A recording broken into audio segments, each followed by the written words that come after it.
नाद यानी आवाज समय के भीतर होने वाला वह मूल स्पंदन है जिससे सृष्टि का जन्म होता है।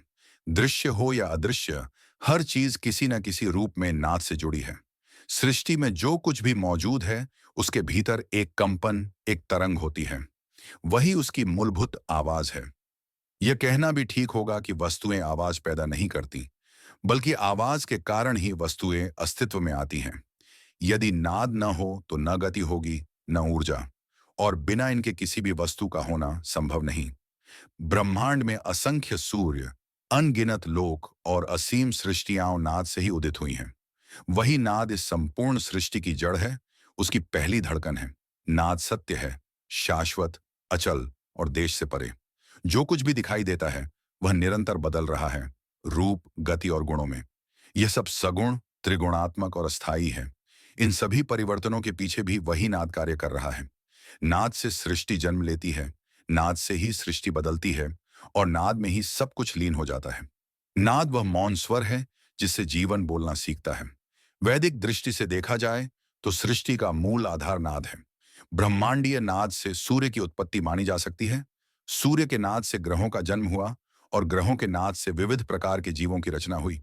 इस प्रकार संपूर्ण सृष्टि नाद की ही विभिन्न अभिव्यक्तियां हैं।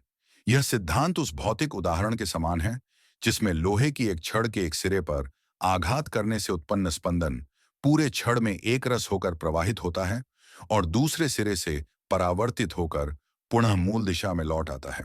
नाद का यह आवागमन प्रकृति का एक मूल नियम है।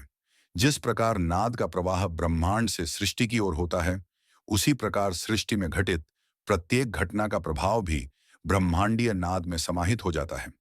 इस प्रकार सृष्टि और ब्रह्मांड के बीच एक सतत नादात्मक संबंध बना रहता है, मानो सृष्टि और ब्रह्मांड लगातार एक दूसरे से संवाद कर रहे हों, जिसके कारण जीव को नाना प्रकार के अनुभव प्राप्त होते हैं। मानव की सहज प्रवृत्ति बाह्य जगत में सत्य की खोज करने की रही है, किंतु नाद का अनुभव इस प्रवृत्ति को चुनौती देता है। यह न तो किसी भौतिक स्थान में स्थित है और न ही इंद्रियों की सीमाओं में बंधा हुआ। नाद को शरीर के बाहर खोजने का प्रयास हमें निरंतर असफल करता है, क्योंकि बाहर की प्रत्येक यात्रा अनिवार्यतः शरीर और इंद्रियों के माध्यम से ही संपन्न होती है। इस दृष्टि से नाद की अनुभूति एक अंतर्मुखी प्रक्रिया है, जो तब संभव होती है जब चेतना प्रकृति के माइक आवरणों को पार करने की स्थिति में पहुंचती है। आधुनिक दर्शन यह स्वीकार करता है कि ब्रह्मांड और मानव शरीर के बीच कोई बाह्य संबंध मात्र नहीं है, बल्कि यह संबंध संरचनात्मक और अनुभवात्मक है। शरीर को ब्रह्मांड का सूक्ष्म प्रतिनिधि माना जा सकता है। जिन पंच तत्वों से शरीर का निर्माण हुआ है, वही तत्व व्यापक सृष्टि में भी सक्रिय है। अतः यह कहना अनुचित नहीं होगा कि ब्रह्मांड में जो कुछ भी हमें प्रत्यक्ष रूप से दिखाई देता है, वह संभाव्यता के स्तर पर पहले से ही शरीर के भीतर विद्यमान है। इस प्रकार ब्रह्मांड कोई बाह्य वस्तु न होकर अनुभव की एक आंतरिक प्रक्रिया बन जाता है। नाद के और भी रहस्य जानने के लिए चैनल को सब्सक्राइब और लाइक जरूर करें।